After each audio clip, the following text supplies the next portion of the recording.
been a while. I hadn't uploaded anything or talked about anything on this channel for a long time. But yesterday I had an idea because I realized I kidded around with my boss, Kevin. My Facebook knows all about him.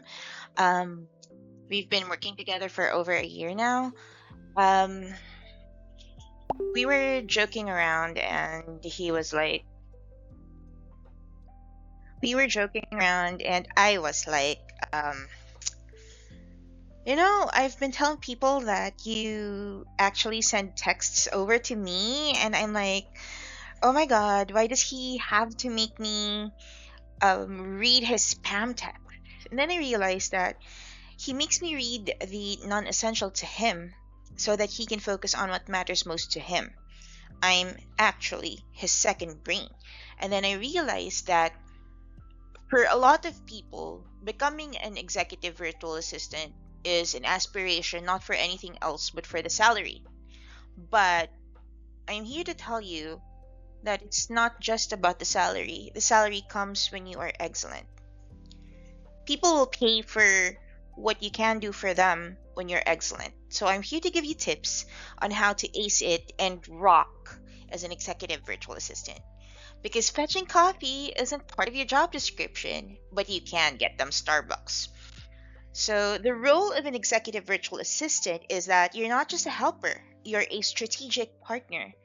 I'm not sure about the dynamics between you and your future boss, but for me and Kevin, I think with him and sometimes I think for him.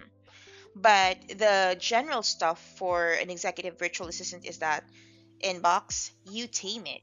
Yes, there are virtual assistants who tame the email inboxes or of their bosses. For a while, Kevin and I tried it, but then he realized he has to be responsible for his own email, so he did it himself. But that's his thing. For most other clients, they would prefer that you would organize it yourself.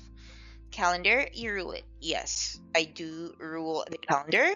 I'm the one who gatekeeps it. I'm the one who um, adds people's requests for meetings with Kevin. I am the one who does basically everything when it comes to his schedule and his calendar. Chaos, you organize it. Yes, absolutely.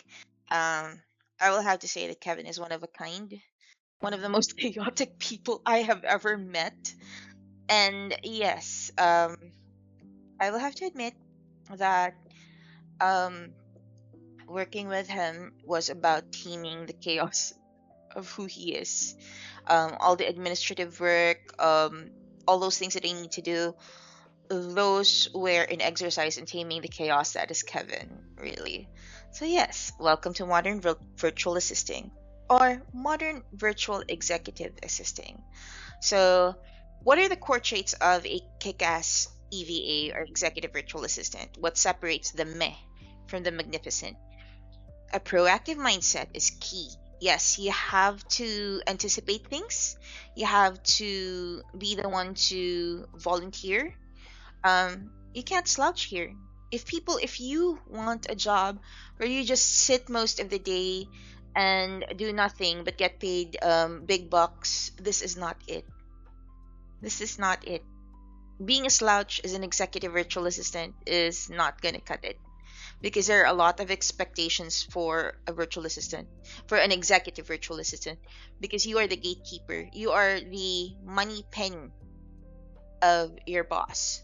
Extreme attention to detail is key because there are things that you need to mind, like what are his preferences, what are his wife's preferences.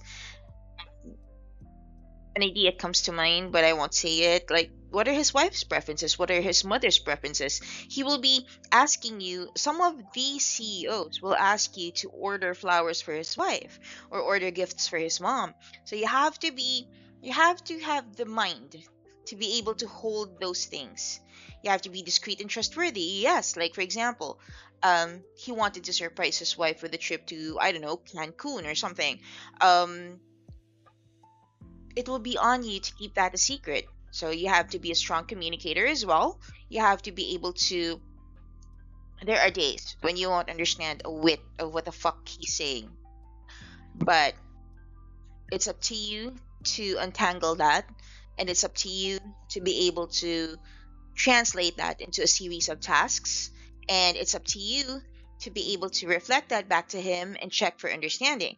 So I actually have a chat GPT chat open saying Kevin's rambles explained, because sometimes he, no, a lot of the time, possibly 90% of the time, he would ramble into voice to text and then dump that text right on me, and I have to make sense of that. And thank God for ChatGPT. I'm on Plus. No thanks to, well, not just him. I need to manage my diabetes. I need to manage my own mental health. So I use ChatGPT a lot. So, but one of the chats there is Kevin's Rambles Explained. His voice to text goes in there, and ChatGPT will list down for me the action steps that I need to take from that voice to text. So it's not just be resourceful in order to be able to disentangle everything that you need to understand, and be able to not just reflect it back to the CEO, but also to be able to turn those into action steps. And yes, you need to be tech savvy and process driven, because processes will help you tame the own chaos that is your task inbox. Next, you and the CEO, the perfect match. The reason why Kevin and I work is that he and I are both insane. Would say that that is a big a very very big ingredient right there. And well, it's not just the our insanity and the chemistry that was the perfect match for us, but the fact that, well, the previous slides explained that you have to be tech savvy, you have to be a great communicator. I have a lot of traits that worked with how he works. So, but when you find the right CEO that works well with your personality, yes, it's like peanut butter and jelly. So there's a shared rhythm, there's the mutual trust. Yes, because you need to be able to trust your CEO too, that he will take the company to a place where um, it's good for not just for you, not just for him, but it's good for the company, it's good for the team. Without that trust, it's difficult to respect your CEO. And I know of a few EAs who would love to strangle their CEOs. And thankfully, that's not the case with me. But when there is mutual trust, it's a very great work relationship, and you won't feel like you're working. Clear expectations. This is big on. I love that Kevin is like this. When he sets his expectations, for example, he tells me that I want this by the end of the day. At least it helps me understand this is his priority. And if your CEO does not give you that, ask.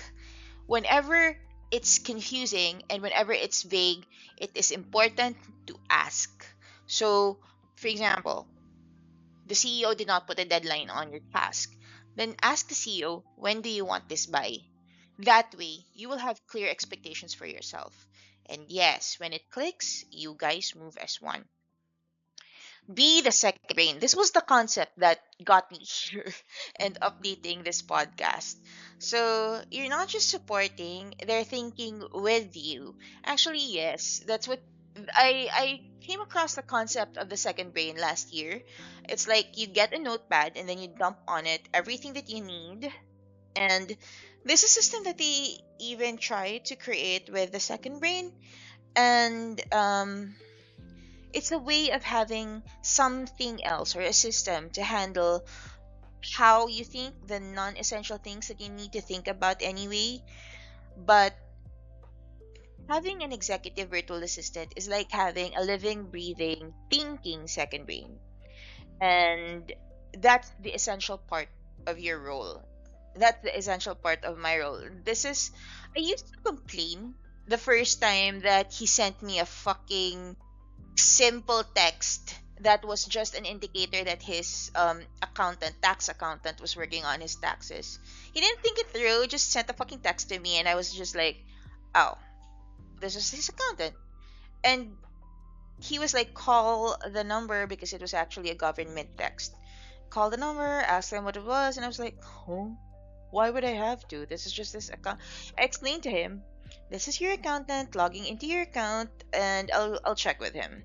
And then when I checked with his accountant, the accountant affirmed that he did log into to the account at that time that the text was sent in. Why the fuck would he have to send me that text? Why was I thinking for him? Can't he use his fucking critical thinking on that? I got frustrated because I live a lifestyle where I need to do critical thinking every second of the day. But then I realized later on that my boss does more critical thinking than I do. Not only his job, he's actually building several apps with AI APIs. So, with that in mind, he's actually training his brain to focus on the more important things, the things that will bring more to his bottom line, more than the little things that he outsources to me. And that was why I shouldn't complain, because that is exactly my role. To think on the things that he doesn't want to think about. And yeah, it was pretty instant for me anyway. I saw the text and I recognized that it was his accountant. What? So, understand your role, that you are the second brain. You are the holder of all things non-essential for your CEO. For your CEO. So yes, anticipate the needs before they ask. Store key knowledge. Who's his accountant last year? Who's the guy that he? Why there three Scots in his life? Things like that. Why are there five Gregs? Who is this Greg, that Greg, and that Greg? Things like that. Preferences, like I said earlier, and then handle context switching like a pro. My God, on a daily basis, I have to context switch. Like they need to buy security system for their home. They need to buy. They need to change their. They need to add another internet subscription to their house. Um, I need to yell at somebody because his lab results were lost in translation because he didn't have an account, so I had to yell at somebody to just get the stupid lab results to his doctor. And then I have to handle his developers who were reminding him to pay up. And he did after several days because he was busy. He was on a trip to Japan and things like that. Yes, I was also calling people in front desks in Japan and hating every second of those calls because I couldn't understand their English. Meanwhile, the night before, I had told an Arabic girl for the security system that we were ordering that, girl, can you just hand me over to somebody who can speak better English? Yes, I mean, um, and I had to context switch like that in the span of 24 hours, and that is your rule because you're not the social media assistant, um you're not the assistant to the director of communications in your company. No, that's not the role. When you're an executive virtual assistant, you're the jack of all trades. You are the gatekeeper to your boss. You are the gateway to your boss. Everything that's non essential for your boss but is still important to your boss is in your plate. So, and your mind becomes an extension of theirs, exactly like what I realized earlier. Not sure if it's fun. It is funny, so I live, I get paid well, so tools that make the magic work. Let tech do the heavy lifting. For us, it's Notion and Slack Canvas. We used to use Slack lists, but he found the system way too complex for him, so it's just Notion and Slack Canvas now. For the rest, there's Trello, there's ClickUp, there's Asana, there's a lot of things, but there are even up and coming ones. But in general now, it's Notion that rules the space. And for me, there's Airtable. I love Airtable. For communications, there's Slack, and Slack is not just a communication tool. It's an all-in-one powerhouse for productivity, really. So Loom, if things get really hard to communicate, really difficult to communicate between the two of you, and you can't do a call where you can screen share, Loom is the perfect way to do asynchronous communications. Of course, there's email. My boss hates email, so I communicate with everybody else through email. He makes sure that I'm CC'd on it so that I'll be the one to pick it up. But in general, we do Slack, mostly Slack and Signal. Um, Signal is an extra secure chat app. In general, we didn't really need to do Loom because what we would do is that we would hop on a Google Meet, which I forgot to add there. We would hop on a Google Meet and then we would share screens, which is a better way to understand each other. But then Loom would help you asynchronously explain things if you need to. automation, I don't do Zapier. Um, I don't really have a need for automation, but my boss does it. There's Zaps going to our Slack. There's also Make.com. That's a new automation platform. And then there's GHL for others, for those in the marketing field. So that's email management. That's ah email newsletter management using automation, among a lot of things, because GHL is a whole powerhouse for agencies. And then there's Calendly to automate schedules. There's also Reclaim. My boss prefers Reclaim over Calendly. Tools are there for you to be able to understand. If you need to look for a tool that's best for something that you need to work on, do a chat gpt search on it. Ask chat gpt to give you the best recommendations, the price tier that you want. For example, you want it for free. You can also tell it to give you options that are for free. This way you can evaluate software based on the recommendations by ChatGPT and find the right one that's a best fit for your company, or not just for your company but also for your workflow. Master the calendar, master the chaos. Actually, yes, this is the most chaotic part of Kevin's life. Protect their time like it's gold. Actually, he doesn't. I don't have to do that. Um, but I do protect his privacy. When there are certain people that he doesn't want to speak with, I'm the one who manages his calendar, not just his calendar, but also gatekeeps his privacy. So yes, prioritize ruthlessly. Like, there are times when I don't have to think about it like this, like prioritizing ruthlessly, because he's the one who tells me what to keep and what to eat or to get rid of from his calendar. Buffers like a ninja, yes, definitely when he has travel time, when he goes to the airport, when he needs to go to an appointment somewhere that's out of his house. Yes, I do add driving buffers. You need to use Google Maps, and then you check the drive time and add possibly 10 to 15 minutes to it. That's it, so that you can pad for traffic and to know the real energy flow. Um, yes, this one is important because I understand that, for example, lunchtime, he doesn't have meetings with the company that he works with right now. So I add some of his meetings during lunchtime. I also understand that he is generally free after 4 p.m. So I add some of his personal appointments right after 4 p.m. But for the rest of it, I make sure that his calendar is free before I add anything, and I also check with him if it's okay for him to meet with somebody in the morning, things like that. So knowing the real energy flow will help you streamline your operations faster, because it will help you understand where to put appointments on the calendar, because you already know when he or she does things.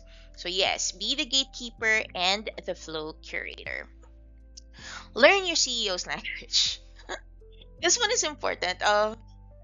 Kevin is insane. I swear.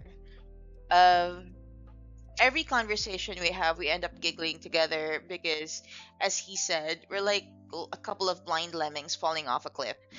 But you won't get that with any other CEO. There are some CEOs who are formal. There are some who are midway between insane and formal. There are some who are casual. There are some who are caring. There are some who are not. So, for the CEO that you end up with, you have to learn how they think, what drains them, which you would either avoid talking about it, avoid putting it on his calendar, or discuss it only at certain points where he wakes up, where he welcomes them. For example, um, Kevin does not like discussing anything financial in chats, in emails, anything that is not a voice call.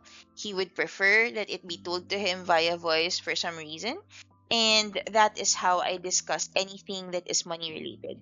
I don't discuss it with him on chat, even though it's an important development. Even if somebody is sending him money, giving him money, whatever, I don't discuss it because he made an explicit request that he will only discuss money related things during a voice call.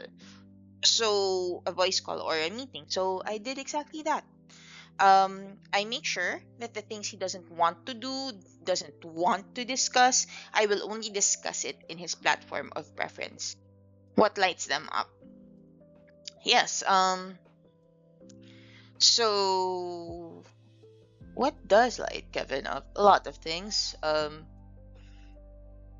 But it's not my job to make him happy. But knowing, keeping in mind the things that light them up is a big and important a very big and important factor. Like, for example, when he told me the reason why we need to reserve restaurants, it's because his significant other does not do waiting. She cannot wait at restaurants for the life of her. So it became more important to me to actually be able to secure the reservation, because prior to understanding that, I was giving them suggestions for places where they could walk in, thinking that I was serving regular people who were happy to line up for a place. Kevin would be happy to line up for a place if it's really worth it, but his partner isn't happy. So to line up, she needs reservations. So from that point on, I made sure that for every place that they requested, I would be able to secure a reservation, and I did. And the partner was happy that she got her birthday reservation at the world's seventh best restaurant in Japan. So the more you get them or understand them, the more effective you are. Yes, like when I understood why they needed reservations finally. Jeez, I wish he told it to me in the first place. So you need to over communicate smartly. You don't need to message all day, by the way. You just need to message the right way. Like I said earlier, he prefers to talk about money in voice calls. So I choose that. What does your CEO prefer? How does he prefer to be spoken to? Does he like voice messages to you? Then be prepared to handle that. So clear updates. What Notice how he would prefer that you give them updates. Tell them, for example, the fast flags or the things that are very important. For example, the invoices are going to be paid by the people that we send them to. That's a thing that was very important. So you need to be able to communicate that in real time so that they would understand that things are moving. It would help allay their fears or whatever. Regular check-ins. If there are scheduled meetings, they are because he wants to know how things are moving. He or she wants to know how things are moving and if they are moving at a reasonable pace. Trust is built through consistent, calm communication. You're not just a VA, you are a force multiplier. So, the bottom line and the takeaway is that you are not just an executive assistant, you are a force multiplier. CEOs hire executive virtual assistants not for anything else, but because they want to be able to streamline and to focus on the things that matter most to them, the things that drive the bottom line, the things that get them the most for the energy that they can give. So yes, you are an energy and you are a force multiplier. So when you and your CEO match well and you think like their second brain, you unlock their potential and you unlock yours as well. So don't think of your job as being a, a glorified slave. Sometimes I think that way. Don't think of your job as being a glorified virtual slave. Think of your job as you are helping this person focus on what matters most to them. You are helping this person reach the goals that they want to reach. You are helping this person drive their bottom line. And with that, you are making an impact, not just on a person's life, but on their family's life, their immediate community's life, their immediate ecosystem's life. And if they are serving a big target market, you are impacting that. You are allowing them to think on bigger things because you're there thinking on the important but not as crucial things. So, as an executive virtual assistant, know that you are crucial. You are crucial in the arsenal of your CEO. So, cheers. Hoping you find the right CEO for you, and cheers to working for a long time with them.